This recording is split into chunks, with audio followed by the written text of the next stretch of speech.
So, here's how it all started. My wife, Kaylee, and I had been together for a while before things really started to change. She got this huge job offer at a law firm, like seriously top-tier stuff. We were living in this small, cozy town, and life wasn't bad. I had my job, my friends, family nearby, pretty standard life. But Kaylee, man, she was always on the grind. Always talking about becoming a partner, getting ahead, being someone. And yeah, I supported her. What kind of husband wouldn't? But when she landed this position in another city, everything flipped. She was so excited about it, like over the moon excited. I, on the other hand, felt like I was getting ripped out of everything I knew. My family? My friends? Gone. I didn't say that, though. I didn't want to be the guy holding her back. I mean, we're a team, right? At least that's what I thought. So, we packed up, left everything behind, and moved to this new city. Big city. It was intimidating as hell, to be honest. And as soon as we got there, it was like I didn't recognize Kaylee anymore.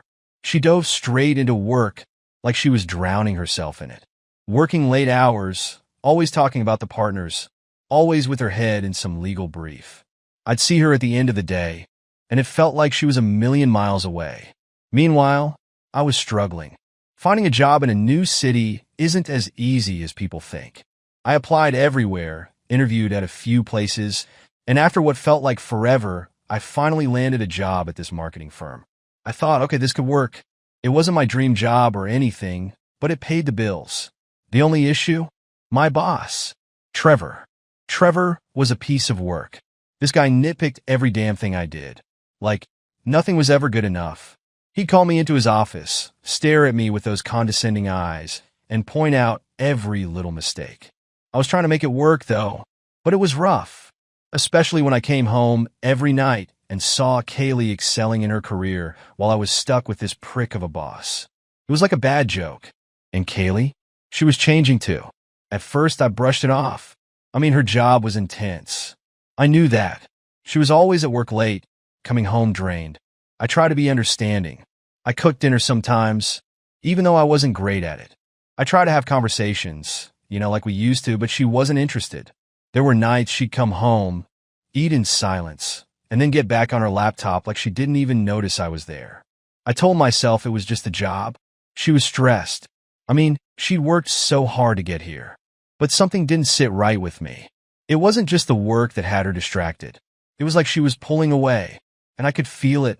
I'd wake up in the middle of the night and see her on her phone or her laptop, typing away, ignoring the fact that I was even in the same room. We started having fewer conversations. No, scratch that, we barely talked anymore. The woman I married, the one I used to joke around with, share everything with, was slowly disappearing in front of me, and I had no idea how to stop it. It was like this invisible wall was being built between us, brick by brick, and I couldn't break through. The worst part? I couldn't even say anything. I didn't know what to say.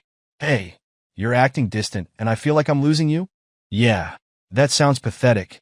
So, I kept it all bottled up inside, thinking maybe I was just overreacting. Maybe I was being paranoid. She was working hard for us, right? For our future? That's what I told myself every damn day. But even with all the self-talk, I couldn't shake that feeling. I'd lie awake at night, staring at the ceiling, wondering where it all went wrong. We were supposed to be a team, but it felt like I was playing this game alone. And then there were the comparisons. I couldn't help it. Kaylee was moving up, making waves in her firm, probably getting noticed by all the right people. And me? I was getting chewed out by Trevor every day, barely keeping my head above water. It started eating away at me. I was supposed to be happy for her, proud even. But it's hard to feel that way when your own life feels like it's falling apart. Every time I saw Kaylee so focused, so driven, I felt small, like I wasn't enough, like I wasn't man enough. And it wasn't her fault, not directly. She never said anything to make me feel that way. But actions speak louder than words, don't they? She was laser-focused on her career, and it felt like I was just there for the ride. Just the husband who tagged along, hoping to catch a few crumbs of success.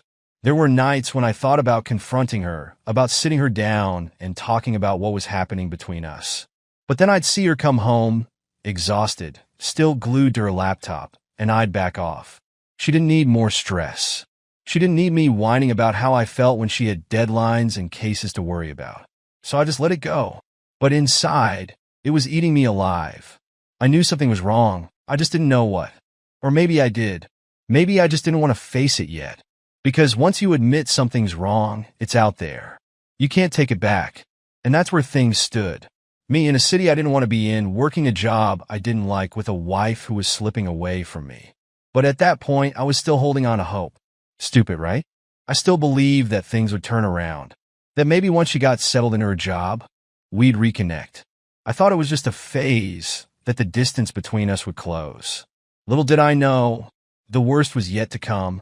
The holidays were around the corner, and the company I worked for decided to throw this big corporate party. You know, the usual end-of-year thing. It was pretty much mandatory for everyone to bring their spouses. I figured this was my chance to get back in good graces with my boss, Trevor. The guy had been riding my ass for months, and I thought if I could show him I had my life together, maybe he'd ease up on me. Plus, I was hoping that bringing Kaylee along would give us a chance to reconnect. Things had been tense at home, and I thought this party could be the perfect opportunity to hit reset. Kaylee wasn't exactly thrilled about it, though. When I asked her to go, she gave me that look, the one that said she had way too much on her plate already. She said she was swamped at work and had deadlines coming up, which wasn't news to me. She'd been glued to her laptop day and night, and it seemed like all we talked about were her cases. But I pushed her a bit, told her it would be good for us to spend some time together, out of the house. She hesitated, but in the end, she agreed to go. Honestly, I was relieved. I needed this. The night of the party came, and I was nervous as hell. Not about Kaylee, but about Trevor. The guy had been a nightmare since I started working there, always finding some reason to tear my work apart. I figured if I could just get through the night without him nitpicking everything I did, I'd call it a win. When we got there, the place was packed. People were already tipsy, laughing too loud, fake smiling for pictures. It was one of those events where everyone pretended to like each other because the boss was watching. I grabbed Kaylee a drink and tried to introduce her to some of my coworkers, but she wasn't really interested. I couldn't blame her. She barely knew these people, and it wasn't exactly her scene. Still, I was hoping she'd loosen up as the night went on. At one point, I left to get us some more drinks. I was gone maybe 5 minutes tops, but when I came back, I saw her standing there, talking to Trevor. I don't know why, but it immediately made my stomach turn. It wasn't like they were doing anything weird, just chatting. But something about the way she was smiling at him, laughing at whatever he was saying, it didn't sit right with me. I walked over, trying to act casual, and as soon as I got there, Trevor smiled this greasy smile and said, "You've got a wonderful wife, Jacob." It was supposed to be a compliment, I guess, but the way he said it, I don't know. It sounded off, like he knew something I didn't. I brushed it off, though, because what was I supposed to do? Confront him about a compliment? I smiled, made some small talk, and we moved on. But that feeling stuck with me for the rest of the night. After the party, things got weird. For one, Trevor's behavior towards me at work completely shifted. The guy who used to criticize every little thing I did suddenly became my biggest fan. He stopped nitpicking my reports and even started praising my ideas in meetings. It was like I could do no wrong in his eyes. One day, out of nowhere, he called me into his office and offered me a promotion. Just like that, I should have been over the moon. I should have been celebrating. But instead, I couldn't shake the feeling that something was wrong. The promotion felt too easy, too convenient. I knew I hadn't done anything special to deserve it. But instead of looking into it deeper, I let myself get blinded by the success. After months of busting my ass and feeling like I was drowning in this job, I was finally getting recognized. For the first time since we moved to this city, things were looking up for me. I convinced myself that I deserved this. I'd worked hard, and I'd earned it, right? But even as my career was taking off, things with Kaylee kept going downhill. She was pulling away from me, more than ever. She stopped telling me about her day, about the cases she was working on. Whenever I'd ask her how things were going, she'd give me these short, vague answers, like she didn't want to talk to me anymore. And it wasn't just the conversations that were drying up. Our whole relationship felt like it was slipping away. She spent more and more time at work, and when she was home, she was glued to her phone or her laptop. Some nights, she wouldn't even bother coming to bed until after midnight. When I tried to bring it up, she'd brush me off, saying she was busy, that I was overthinking things. But I wasn't overthinking it. Something was off. I just didn't know what. I tried telling myself that this was just a rough patch, that she was stressed and that it would pass. But no matter how hard I tried to ignore it, there was this nagging voice in the back of my head telling me that things weren't okay, that something had changed between us, and it wasn't just the job. Maybe it was the way Trevor's eyes lingered on her at the party. Maybe it was the way Kaylee had been acting distant ever since. I didn't know what it was exactly, but I knew that something was wrong. I didn't have proof. I didn't have any real reason to doubt her. But that feeling in my gut, it wouldn't go away. Every time she stayed late at work, every time she avoided my questions, that feeling got stronger. I tried to push it down, try to focus on my new promotion and the fact that things were finally going well for me at work. But no matter what I did, I couldn't get rid of that gnawing doubt. And here's the thing, when you start doubting someone you love, it eats away at you. It's like a poison, spreading through everything. I'd lie awake at night, staring at the ceiling, wondering where she was, what she was doing, who she was with.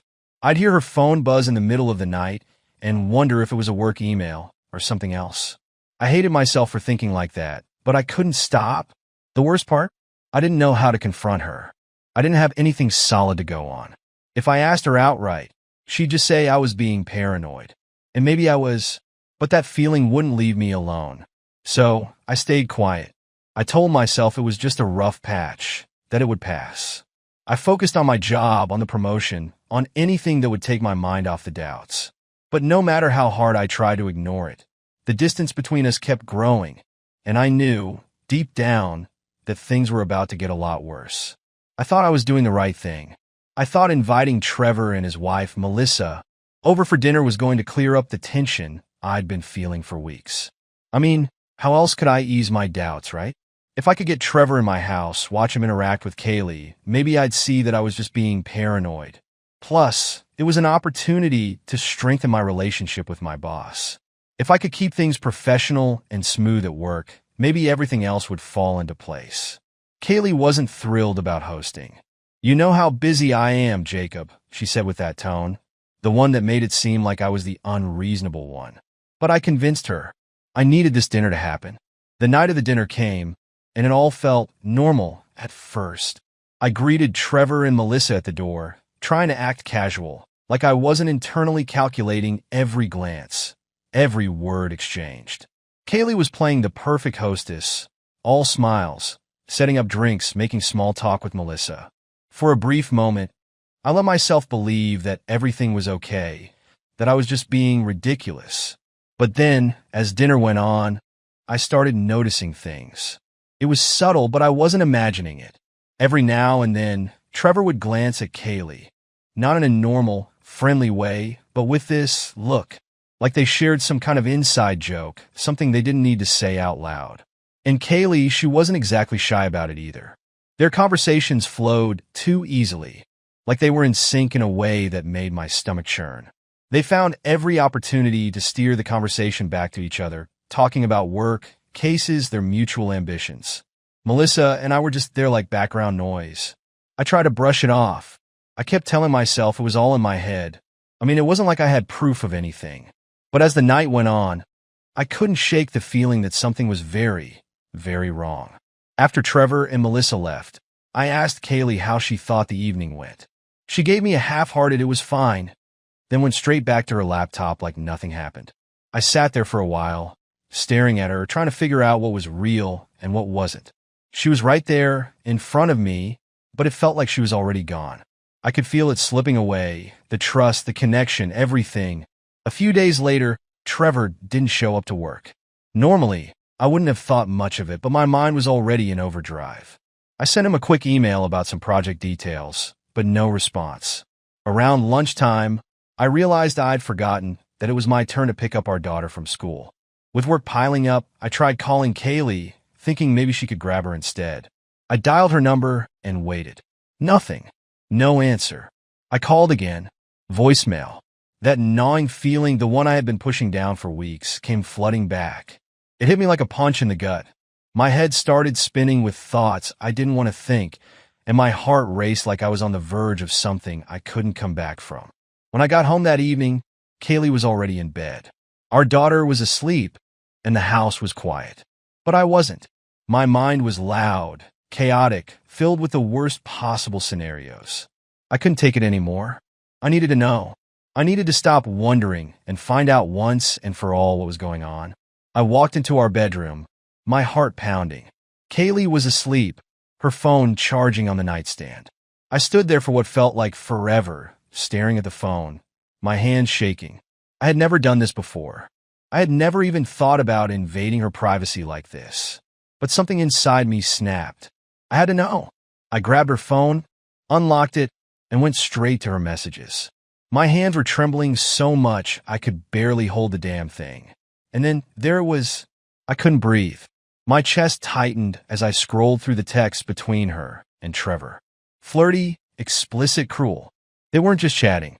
They were talking about me. Trevor had the nerve to call me a loser, like I was some clueless idiot who didn't deserve my own wife. And Kaylee, she didn't even defend me. In fact, she laughed about it, joked about how easy it was to hide everything from me. Trevor boasted about how good it felt to be with her, how they had to be careful because of the firm, but that it was worth the risk. Kaylee responded with emojis, flirtatious messages, things that made my stomach turn. The world around me collapsed in that moment. I felt like the ground was falling away, and I was free-falling, helpless. I had been a fool. All those months, all those little doubts I'd pushed aside, they were right. I had been right. And now, here it was, right in front of me, undeniable proof that the woman I loved, the woman I gave up everything for, had betrayed me in the worst possible way. I wanted to scream. I wanted to wake her up and demand answers. I wanted to throw her phone against the wall, shatter it into 1,000 pieces, just like she had shattered my trust. But something stopped me. Maybe it was shock. Maybe it was the need for control. I don't know what it was, but instead of confronting her right then and there, I decided to play it smart. This wasn't over. Not by a long shot. I put her phone back, just the way I found it, and quietly left the room. My heart was still racing, but now it wasn't just hurt or anger. It was something darker, something that whispered, "Don't show your hand just yet." I needed time. I needed a plan. Because if Kaylee thought she could get away with this, if Trevor thought he could humiliate me like this, they were both in for a rude awakening.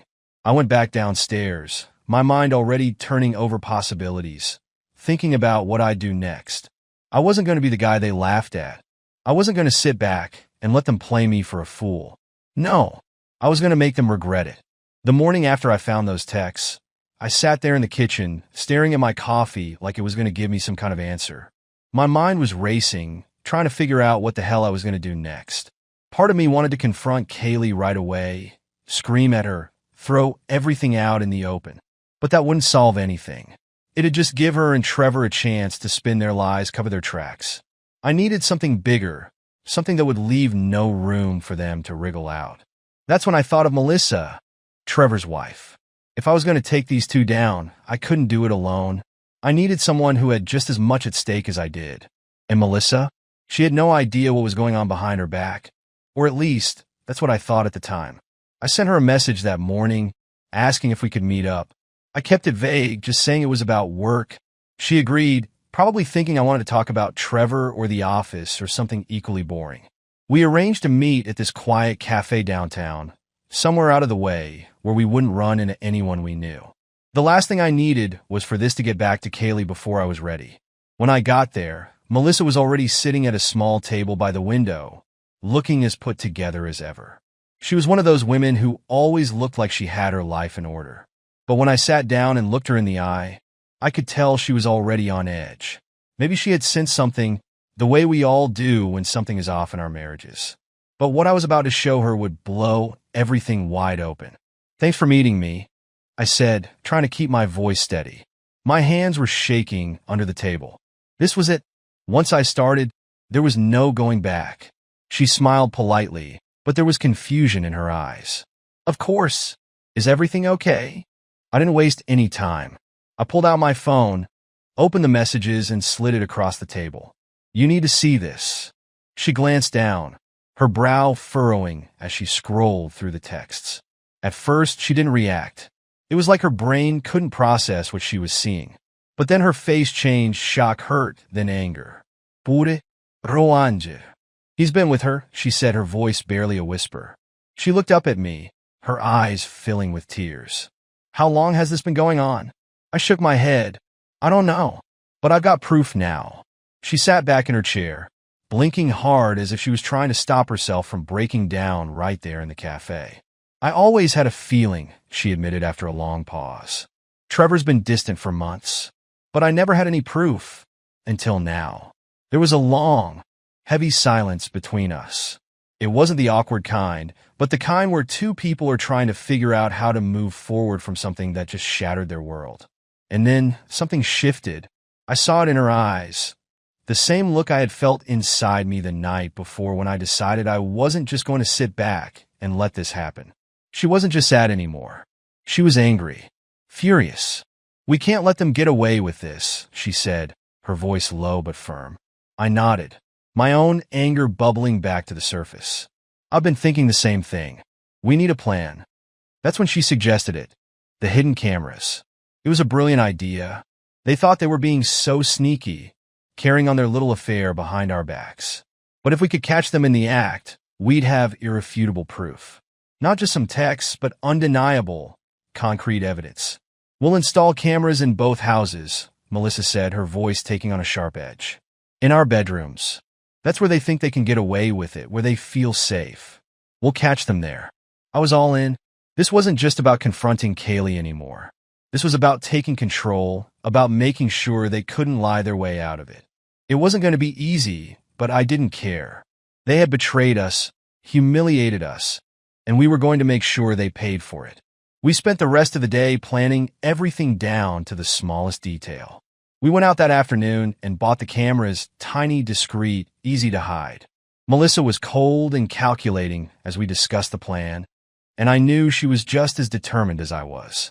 Maybe even more so. Later that night, I installed the camera in our bedroom. I felt sick doing it, but there was no other way. Every part of me hated that it had come to this, spying on my own wife in our home, but I knew it was the only way to get the proof I needed. I kept my cool around Kaylee, pretending everything was normal, even though inside, I was boiling with rage. The weeks that followed were some of the hardest of my life. Every night, I'd go to bed wondering if tonight would be the night they slipped up. I had to act like nothing was wrong. Had to keep up the facade, all while knowing that any moment could bring the final blow to my marriage. Melissa and I kept in touch, updating each other on any small details, but mostly we waited. And waited. It was torture. But then, finally it happened. One night, after weeks of tense silence, I got the notification on my phone from the camera. Kaylee was home, but I wasn't. My heart raced as I opened the app and saw them, Kaylee and Trevor, together in our bedroom. I couldn't watch for long. It was too much, but I didn't need to. I had all the proof I needed. I called Melissa immediately. She was already checking her own cameras, and sure enough, Trevor had been at their house the same day, sneaking around with Kaylee in their bedroom too. It was almost poetic in a twisted, disgusting way. We met up the next day, this time in the same cafe, but everything felt different. We weren't just the betrayed spouses anymore. We were partners, co-conspirators. We had the proof, and now it was time to decide what to do with it. I've got the footage, I said, sliding my phone across the table once again. Melissa nodded, her expression hard. So do I. Now what? I leaned back, taking a deep breath. Now, we make them regret ever thinking they could get away with this. We spent hours going over the plan. There were a million ways this could go wrong, but at that point I didn't care. I was past the point of thinking rationally. I wanted revenge, and I wanted them to feel every ounce of the pain they had caused us. We left the cafe that day with a clear goal. This wasn't going to be pretty, but it was necessary. They had betrayed us, destroyed everything we thought we had, and now they were going to face the consequences. The hotel room felt cold, even though it was just another generic business suite with neutral decor and the faint smell of fresh linens. I wasn't sure what I expected when Melissa suggested we meet here, but we both knew it was neutral ground. Too many emotions were tied to our homes, and we needed somewhere detached from the chaos to think clearly. Or at least that was the plan. Melissa sat across from me, The weight of everything we'd been through hanging between us like a storm cloud ready to burst. We had it all now.